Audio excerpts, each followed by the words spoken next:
À l'heure d'aujourd'hui, Jujutsu Kaisen est une œuvre qui commence déjà à laisser plusieurs mystères, intrigues, secrets en seulement 170 chapitres. Aujourd'hui, je me suis dit qu'on pourrait recenser les quelques mystères les plus intéressants de l'œuvre Jujutsu Kaisen afin de se hype un petit peu autour de l'œuvre tous ensemble. C'est Kaiza et c'est parti pour une nouvelle vidéo, installe-toi et c'est parti. Dans tout premier temps, on va partir sur les plus gros mystères de l'œuvre, ceux que tu n'as normalement pas pu rater et sur lesquels tu dois te poser des questions toi aussi. Premier mystère, qui sont les parents d'Itadori et ses origines? À l'heure d'aujourd'hui, si on a pu voir dans l'œuvre la mère et le père d'Itadori, on a surtout vu leur chara-design sans les développer spécialement. On a pu émettre la théorie que la mère de Yuji était Kenjaku due à la cicatrice, mais en dehors de cela, nous ne savons rien de ses origines et de ses parents. D'où vient Itadori? Quelle était sa famille? Comment était-elle? Comment était Yuji enfant? A-t-il connu sa mère, son père? Plein de mystères relatifs en fait au passé d'Itadori. A-t-il connu son père? Ses parents étaient-ils humains, exorcistes ou même fléaux? Peut-être en retraçant les origines d'Itadori et en apprenant un peu plus de choses sur sa famille, nous comprendrions mieux le personnage qu'est Yuji Itadori et notamment la force de la nature qu'il est, et hâte de découvrir ce premier grand mystère de l'œuvre. Autre très grand mystère de l'œuvre, le contrat, le pacte passé entre Yuji et Sukuna. Yuji est mort au début de l'œuvre après avoir laissé son corps à Sukuna qui a pris Yuji en otage en lui arrachant le cœur. Yuji était mort, enfin son corps l'était,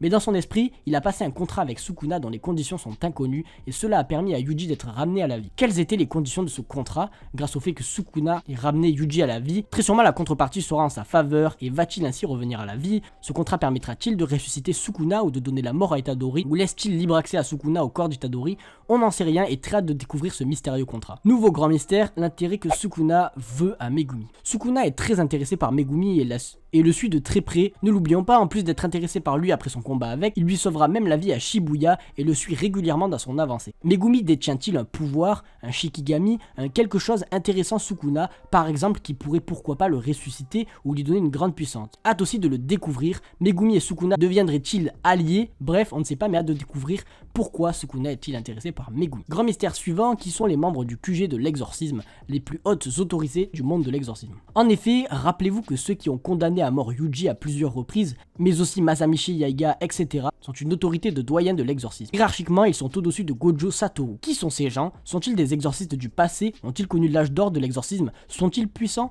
Il nous reste à découvrir quant à cette autorité suprême du monde de l'exorcisme. Qui sont-ils? Nouveau mystère, qui est Kenjaku? Kenjaku alias le cerveau n'est pas n'importe qui. Il a été par le passé d'Oritoshi Kamo et s'est fait connaître comme la lie du monde de l'exorcisme. Il a mené des expériences inédites comme les fœtus des 9 phases en enfantant une humaine, mais il est aussi l'antagoniste actuel possédant le corps de Geto et surpuissant. Il a réussi à sceller Gojo et a un plan bien défini en mettant en place la traque mortelle, voulant approcher Tengen, etc. Il a de très grandes connaissances et une expérience, et il pourrait bien avoir connu l'âge d'or de l'exorcisme, Sukuna, etc.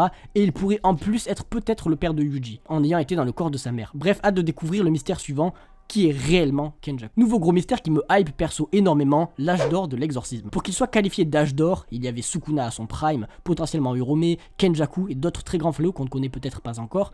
Qui sont tous ces fléaux surpuissants de cette époque? Qui sont les exorcistes monstrueux qui ont vaincu Sukuna ou qui vivaient à cette époque? Que s'est-il passé? Vraiment hâte d'en apprendre plus sur cet âge d'or, sur cette terre où il s'est passé beaucoup de choses vraiment déterminantes. Mystère suivant, Naoya Zenin est-il mort? Alors, la mort n'a pas été confirmée et beaucoup de doutes planent autour de celle-ci pour ceux qui s'intéressent vraiment à l'œuvre. Alors, allons-nous revoir Naoya dans l'œuvre?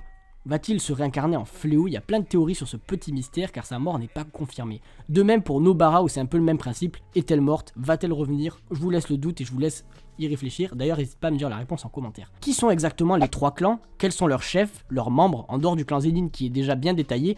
Comment sont-ils parvenus jusqu'ici, etc. J'aimerais bien en savoir plus sur ces trois clans. Autre mystère qui m'intrigue tout particulièrement, qui est Yuko Ozawa? Ce n'est pas un hors-série, mais pourtant dans le manga il y a bien un chapitre complet qui nous introduit un personnage, Yuko Ozawa, qui serait amoureuse et fan d'Itadori. Akutami ne laisse rien au hasard et j'ai comme l'impression que ce personnage n'est pas là juste comme ça et qu'il aura son rôle à jouer par la suite, mais lequel, je n'en sais rien. On a fait les plus gros mystères connus à ce jour dans l'œuvre, après inutile de citer toutes les intrigues, mais je vais vite fait citer quelques petits mystères intéressants de l'œuvre pour finir la vidéo. Gojo Satoru va-t-il être décellé?